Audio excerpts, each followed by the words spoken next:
스트레스 몰랑몰랑. 당신의 스트레스는 안녕하십니까? 저는 수영입니다. 저는 이은지입니다. 네, 우리 21편 방송이 나갔는데요. 그거 듣고 주변 분들 반응 없었어요? 가족분들부터 시작해서 지인분들까지 많이들 봐주시고 피드백도 많이 주셨어요.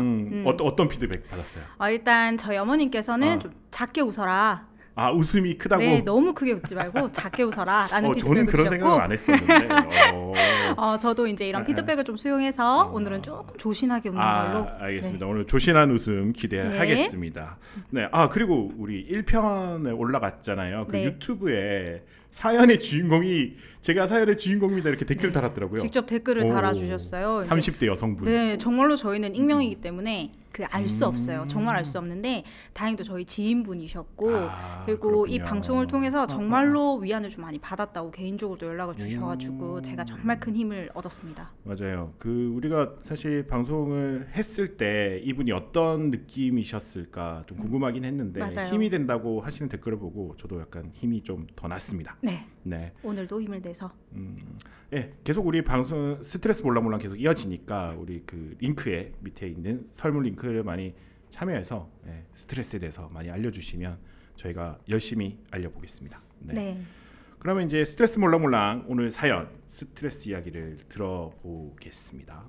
네, 오늘의 사연은 30대 여성분이 두 사연을 보내주셨어요. 30대 여성분. 네, 이분은 직장에서 후임이 들어왔는데 후임과 관련해서 스트레스를 너무 강하게 받고 계시고 나이도 본인보다 더 많은데 후임인데 나이가 많아. 후임이 나이가 좀 더 많은데 업무도 다르고 성별도 다르고 이러다 보니까 업무와 관련해서 말씀을 논하기도 조금 어려운 부분이 있고 어떤 얘기를 할 때면 또 책임자에게 가서 일름보가 되어버리는 이런 상황 때문에 나이 많은 후임이 약간 삐끗하면 바로 자기 상사한테 가서 또 말을 하는 거예요. 맞습니다. 이 모든 상황이 너무 큰 스트레스로 다가오고 있어서 스트레스 점수도 최고 점수인 5점을 주셨어요.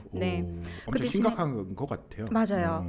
대신에 스트레스를 풀기 위해서 하는 행동들은 연차를 사용을 한다라고 하셨고 결국은 이분은 직장에서 받는 스트레스이다 보니까 스트레스를 푸는 방법도 그리고 이 의미도 결국은 번아웃으로 돌아오고 있다라고 얘기를 해주셨습니다. 번아웃까지 가는 상태인 거예요. 근데 이제 이 스트레스랑 관련해서는 이제 저희랑 같이 논해보고 싶은 것들은 이를 통해서 결국은 번아웃이 너무 강하게 왔다. 지금 번아웃이 온 상태네. 네, 9년 만에 번아웃이 너무 강하게 왔는데 도대체 이걸 어떻게 해야 될지 모르겠다라는 사연을 보내주셨습니다. 30대 여성분이야. 직장 생활을 오래 하셨어요. 그쵸. 얼마나 하셨다고요? 9년 차라고 9년 차인데 이상한 후임이 들어왔어. 맞아요. 일은 이상하게 하고 그다음에 이제 자기는 그것 때문에 번아웃까지 왔어. 맞아요. 근데 번아웃 이야기 그다음에 일을 이상하게 하는 후임을 얘기하니까 제가 마음이 아픕니다. 그렇죠. 이거는 우리가 어떻게 컨트롤할 수 있는 상황이 아니다 보니까 사실은 누구나 스트레스를 받을 수밖에 없는 상황이 되는 거죠. 연차를 써서 도망을 가야 되는 거야. 맞아요. 내가 살려면. 그러나 우리는 돌아와야 된다라는 점. 그렇죠. 내일이니까. 직장으로 돌아와야 된다라는 그 부분 때문에 결국은 스트레스에서 벗어날 수가 없고 그 업무와 관련된 번아웃이 오게 되는 거죠. 그 번아웃이라는 게 정의가 어떻게 되죠? 번아웃? 요즘 번아웃이란 단어를 너무 많이 사용하고 있죠. 저는 그 생각했어요. 하얗게 불태웠다. 불타서 재만 나왔어. 재만 나왔다. 말 그대로 번아웃, 다 소진이 되었다라는 뜻인 거죠. 이건 회복할 시간이 없이 업무적인 스트레스가 너무 과다한 거예요.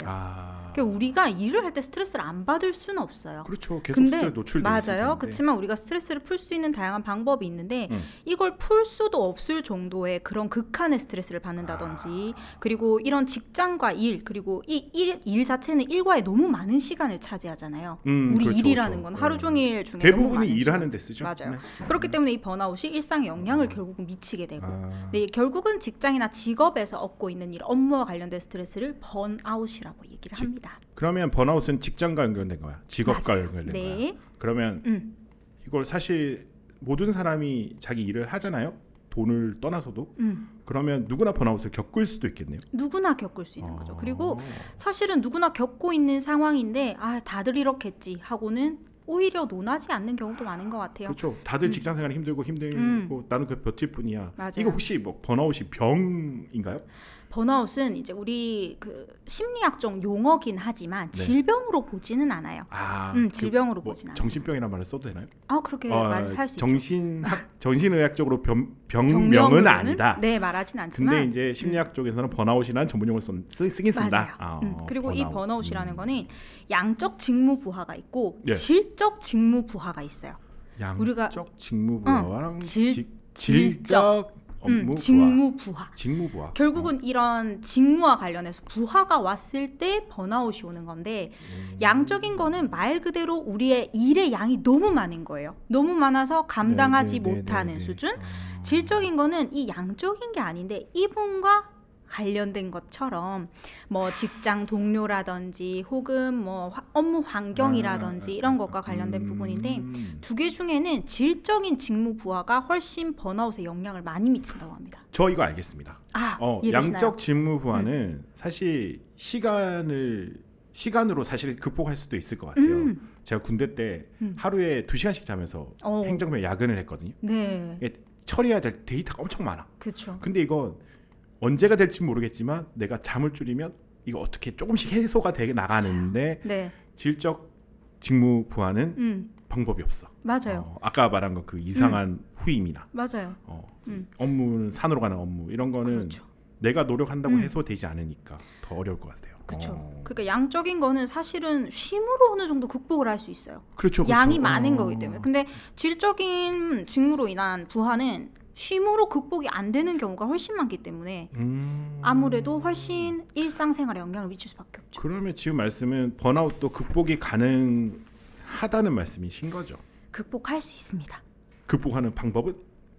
천천히 얘기를 나눠볼 건데 네. 첫째로는 이 번아웃 증상을 완화를 시키기에는 개인의 노력뿐만이 아니라 결국은 회사 차원의 개입이 필요하긴 해요. 왜냐하면 결국은 일에서 받는 스트레스이기 때문에 뭐 연차를 더 줄 수도 있고 혹은 업무 배치를 다르게 할 수도 있고 환경을 좀 바꿔줄 수도 있고 이런 회사 차원의 개입이 사실은 필요한데 이게 회사 차원에서 개입을 해줄 수 있느냐를 내가 선택할 수 있는 게 아니지 아니죠. 않습니까? 이것도 역시나 네. 내 의지와는 상관없는 맞아요. 환경의 문제인데. 그래서 이거를 내가 스트레스 받는 포인트를 조금 더 정확하게 알아야 될 것 같아요. 그러니까 이분 같은 경우도 직장 생활에서 결국은 만족감을 주는 포인트가 어딘지를 한번 봤으면 좋겠어요. 이 후임 때문에 받는 스트레스는 알겠어요. 얘기하겠지만 결국은 그래서 나의 상사나 나의 이제 주변인들이 이로 인해서 나를 인정해주지 않고 공정성에 문제가 생겨서 난 이것 때문에 결국 나의 자존감이나 스트레스로 다가오는 건지 아니면 내 일은 사실은 나의 자아실현이었던 거예요. 나의 자아실현 공간이었는데 이걸 방해받아서 스트레스를 받는 건지 혹은 어떤 부분은 그럴 수 있어요. 나는 일을 잘해서 월급이 올라가고 보상을 받는 것 자체가 나의 직장 생활의 만족스러운 부분인데 이 사람으로 인해서 못하고 있어. 못해. 그러면 그걸로 인해서 스트레스를 받을 수도 있고. 그래서 제가 이분의 정확한 그런 상황을 다 알 수는 없지만 본인이 어디에서 만족감을 얻는지를 일단은 포인트를 아는 게 좀 중요할 것 같기는 해요. 와, 저는 이렇게까지 생각을 안 했거든요. 저는 아까 사연을 뭐 미리 보면서도 업무가 산으로 가고 이상한 후임이 있어. 같이 일을 할 수 없어. 그냥 와 진짜 스트레스 받을 만하네 라고만 생각을 했는데 그쵸. 이걸 쪼개서 생각을 해보면 어떤 자기 인정의 욕구냐 맞아요. 아니면 자아 실현의 욕구냐 네. 아니면 보상을 받고 싶어하는 욕구냐 이 차이가 나겠군요. 세 맞아요. 개가. 이게 사람들마다 그냥 내가 만족감을 주는 포인트가 굉장히 달라요. 그러니까 결국은 나의 일과 직장 생활이 내 인생에 있어서 어떤 의미를 가지는지를 한번 생각해 보셔야 돼요. 근데 어떤 분들 같은 경우는 나 월급만 받으면 사실은 크게 문제 없어 인 분들도 있거든요. 그럴 수 있죠. 네, 그러면 적당히 사실 일하고 적당히 거리 유지하면서 할 수 있지만 그게 아닐 것 같아요. 이분은. 근데. 이분은 그게 아니니까 스트레스를 받는 거겠죠. 저는 사실 처음 사연을 들었을 때 9년을 일하셨다 하셨잖아요. 그러니까 일에 대한 애착도 많으신 것 같고 사실 한 직장에서 9년, 10년이 쉬운 이야기는 아니니까. 그쵸. 그래서 뭐 사실 쉽게 생각했어. 9년 정도 일했으면 그냥 회사 이 정도면 때려쳐도 되지 뭐 다른 데 가서 잘할 건데 라고 생각했는데 맞습니다. 아니군요. 사실은 그것도 하나의 방법으로 쓸 수 있어요. 내가 정말로 업무와 관련해서 인정을 받는 게 나의 행복이다 하면 지금 상황에서는 바꿀 수 있는 게 크게 없을 수 있습니다. 그렇죠. 그럴 때는 다른 직장이라든지 나의 업무를 인정받을 수 있는 환경을 찾아 나가는 것도 방법은 될 수 있죠. 그렇죠. 근데 그러려면 그럴 용기가 또 있어야 돼요. 맞아요. 네, 그만큼의 에너지와 용기. 뭔가 힘을 써야 되잖아요. 에너지 쏟아야 맞아요. 되는데 그러기에는 번아웃이 오면 너무 힘들어요. 그래서 이제 조금 내면에 좀 집중을 했으면 좋겠어요. 본인의 자기한테. 내면에 좀 집중을 해서 인간 관계 자체에 대한 스트레스라면은 이 대상을 이해하라는 뜻은 절대 아니지만 이 대상이 어떤 전략으로 사람을 대하는지를 한번 봐야 돼요. 이 사람에 대한 그 수용을 하라는 건 아니지만 알 필요는 있다는 거죠. 그렇죠. 적을 알면 지피지기 100점을 쓴. 그렇습니다. 그렇기 때문에 이 사람을 좀 관찰해서 이 사람에 대한 대응 방식을 짤 수 있을 거예요. 이 이상한 후임이 문제면 이 사람이 어떤 사람인지 분석을 해서 맞아요. 거기에 맞게 대응을 하면 해소할 수 있고 맞아요. 그다음에 그래서, 업무의 문제면 그렇지. 업무의 문제면 어떡하죠? 그만둬야 돼. 그러니까 이게 보상받지 못하는 그런 업무로 인한 스트레스라면 내 가치를 좀 객관적으로 설명할 수 있는 나의 그런 능력이 좀 필요할 것 같고 남의 잘못을 얘기하는 것보다는 지금 내가 해낸 것을 좀 피력하는 데 좀 집중을 하시면 어떨까? 그러니까 이런 상황에서도 나는 이만큼을 했어요라는 거를 객관적으로 알릴 수 있는 그런 능력치를 조금 기르신다면 스트레스가 좀 그렇죠. 덜해지죠. 상사에게 더 어필할 수 있고. 맞아요. 근데 우리가 보통 이런 그걸로 상황에서는 인해서 인정도 받을 수 있어요. 맞아요. 그러니까 이 사람이 잘못해서 이렇게 됐어요라는 얘기를 잘 하게 되거든요. 아 맞네. 내가 이렇게 잘하고 있어요보다 얘가 잘못했어요. 얘가 나쁜 맞아요. 놈이에요. 이렇게 말하는 게 쉽군요. 얘가 잘못해서 이런 일이 벌어졌어요라고 얘기하기가 조금 더 쉽지만 우리 그렇게 포인트를 보기보다는 내가 이 상황에서 이만큼을 해냈어요라는 것들을 알릴 수 있는 그런 능력을 조금 그러면 가지시는 번아웃이 왔을 때나 스트레스 상황에서는 오히려 이제 환경보다는 내 스스로에게 집중하는 게 좀 더 유리할 수가 있겠군요. 방법을 만들어내는 데는 조금 더 좋을 것 같기는 해요. 전 그리고 아까 조금 전에 말씀하셨는데 사회적 변화가 필요하다. 이건 좀 신기했어요. 번아웃이 오는 이유는 내가 잘못해서 그리고 내가 극복해야 될 어떤 환경이라고 생각을 했었는데 맞아요. 나의 문제가 아닐 수도 있다. 나의 문제가 아닐 수 있다. 왜냐하면 지금도 이분이 잘못하신 건 사실은 없거든요. 없죠. 열심히 일하고 싶고 업무를 잘하고 싶을 뿐이야. 나는 너무 일에 진심이었기 때문에 이 실패하는 과정이 그냥 스트레스가 아니라 번아웃으로 발현이 되는 거예요. 번아웃까지 온 거죠. 그렇기 때문에 이분은 잘못 절대 없어요.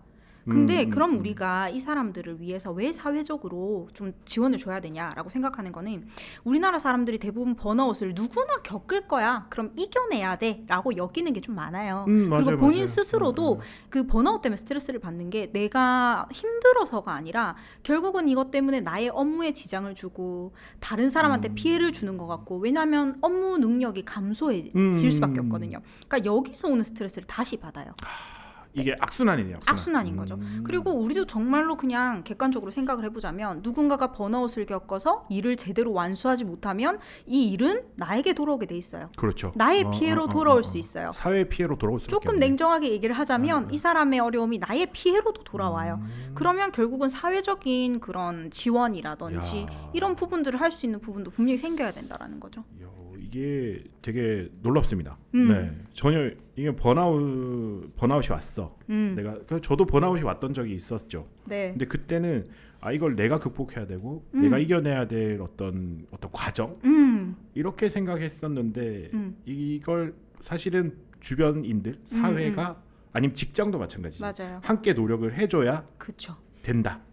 그러면 훨씬 더 극복하기 쉬워진다. 그렇죠. 그리고 보통 이렇게 저희 DJ님 같은 분들이 일에 진심이기 때문에 결국은 그런 스트레스를 받으시는 거예요. 맞아요. 너무 훌륭한 인품이라고 생각을 합니다. 그렇지만 인품까지는 그래서 제가 이런 분들께 하고 싶은 말씀은 또 일 외에 일상에서의 보상이 적절하게 들어가줬으면 좋겠다. 그냥 내가 일을 잘하고 일에서의 성과를 얻고 이게 내 인생에 너무 큰 보상일 때는 우린 일에 대해서는 실패할 수도 있고 내 마음대로 안 될 수도 있고 그렇죠. 그럼 결국은 보상이 돌아오지가 않잖아요. 거기서 얼마나 좌절감을 크게 느끼겠어요. 그러니까 일을 단순히 돈 버는 것 이상의 의미를 이렇게 가지고 있다라고 생각을 하시지만 그 의미를 조금 축소해 보는 것도 의미가 되기도 그렇죠. 해요. 일을 너무 인생의 큰 의미로 찾지 않는 거. 일이 나의 모든 것이니까 그게 네. 더 큰 짐이 될 수도 있는데 맞아요. 꼭 그렇지 않아도 된다. 그리고 다른 취미를 가지는 것들이 좋은 이유는 이 취미를 보통은 즐거운 시간을 가지세요라고 생각을 하시는 것 같은데 그렇죠. 그런 게 아니라 우리 취미도 배울 때에는 누구나 스트레스를 힘들죠. 받아요. 누구나 힘들고 스트레스를 받아요. 대신에 그 단계에서 오는 보상, 의미, 그리고 나의 유능감 지난 시간에 했던 자존감과도 연결이 되죠. 청소부터 하는 거야. 맞아요. 그런 그리고 것처럼. 유튜브를 보는 거야. 맞아요. 죄책감 가지지 죄책감 말고 가지지 않고 작은 것부터 시작하면 네네. 네, 번아웃도 극복을 할 수 있다. 그렇죠. 그리고 사회도 함께 노력을 해야 된다. 네. 네, 오늘 번아웃에 대해서 얘기를 해봤는데 네. 오늘도 많은 생각을 하게 되네요. 네. 오늘 사연자분이 오늘 방송을 들으시고 조금 요 번아웃을 극복할 수 있는 작은 시작이라도 되면 좋겠어요. 그랬으면 네네네. 좋겠습니다. 그리고 절대 혼자만 겪는 일이 아니니까 이겨낼 수 있는 부분들 잘 이겨내셨으면 좋겠고요. 그리고 환경에 대한 변화 같은 것들을 고려한다고 해서 이게 도망가거나 회피하는 게 절대 아니거든요. 그래서 그렇죠. 그런 부분들도 네. 고려해 보시는 것도 좋을 네. 것 같아요. 네. 뭐 내가 어떤 선택을 하든 우리는 응원해주고 지지해줄 수 있어요. 물론요. 그걸 걱정할 필요가 없을 맞아요. 것 같습니다. 네, 그럼 오늘은 여기서 스트레스 몰랑몰랑 마무리를 할까 합니다. 네. 네. 스트레스 몰랑몰랑. 네, 지금까지 저는 스트레스 몰랑몰랑 수영이었습니다. 저는 도듬 심리 발달 연구소 이은지였습니다. 감사합니다. 감사합니다.